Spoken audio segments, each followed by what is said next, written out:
أكلة المستعجلين، أكلة والله عملتها في 3 دقايق. تعالي أقول لِك هنتغدى إيه النهارده. حذّروا فزّروا كده. ملوخية. مش ملوخية. جبلت إن في توم يعني في ملوخية. لأ دي حاجة أنا باعملها كده، ساعات بتوم وساعات ببصل وساعات من غير لا ده ولا ده. أول حاجة تحطي حبة زيت محترمين ومعلقة واحدة سمنة، لإن الأكلة دي بالذات بتحب الزيت كتير. طبعًا ما سلمتش عليكم، السلام عليكم ورحمة الله وبركاته، ازيكم يا حبايبي عاملين إيه؟ يا رب دايمًا تكونوا بخير. قبل ما نبدأ الفيديو صلوا على النبي، اعملوا متابعة القناة ودوسوا لايك. عملنا حوالي 4 أو 5 فصوص توم، كنا طبعًا مجهزين صلصة، والله أنا عاملة كله حتى الصلصة لسه كمان ضاربة الطماطم في الخلاط دلوقتي، والله عملتها في نص ساعة. عملت شوية مكرونة كده على السريع، طول النهار عمالين نفكر هناكل إيه، هناكل إيه، هناكل إيه، كل يوم حيرة وكل يوم حر وكل يوم قرف. الواحد أصلًا لمّا بيعمل الأكل بيبقى طالع من المطبخ بيتشاهد وبيسجد لربنا ركعتين شكر إن هو خلّص وطلع المطبخ، نار جهنم في الشقة.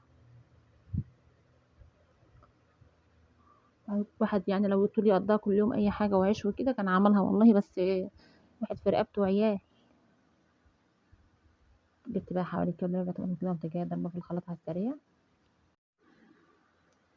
قُلت المرّة دي بقى تغيير كده، أنا كل مرّة باعملها من غير بصل ولا توم، قُلت المرّة دي أعمل لها فصين توم كده، حمّرتهم، مش حمّرتهم صفّرتهم بس كده، قمت جاية حاطّاهم. طبعًا أهم حاجة مكرونة الطماطم المكرونة لازمًا تكون متصفيّة، الحاجة الوحيدة اللي ما بنصفّيهاش طماطم المحشي.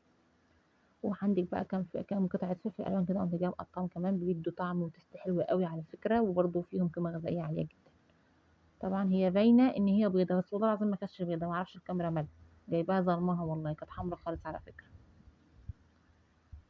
حطيت طبعًا بقى توابلي ملح وفلفل وكمون وكزبرة ناشفة، مكعب مرقة دجاج، بس كده لقيتها عدبة شوية، قُلنا نزوّد لها شوية ملح. جُم قالوا لي بقى هاتي محمّرة بطاطس، قُلت لهم مش قادرة أقف قدام البوتاجاز تاني، أنا مفرهدة، بعتّهم جابوا كيس شيبسي وخلاص. طبعًا سلقنا بيض بقى معاها وكده، واليوم عدّى النهارده. طول النهار في قصة هناكل إيه يا ولاد، كل واحد عمّال يخترع لي الكلام، أنا بادوّر على أقل أكلة تاخد وقت وأنا في المطبخ، يعني لو قالوا لي حاجة أقل من كده شوية كنت عملتها، بس أنا بادوّر على أسهل حاجة عشان ما تاخدش منّي وقت.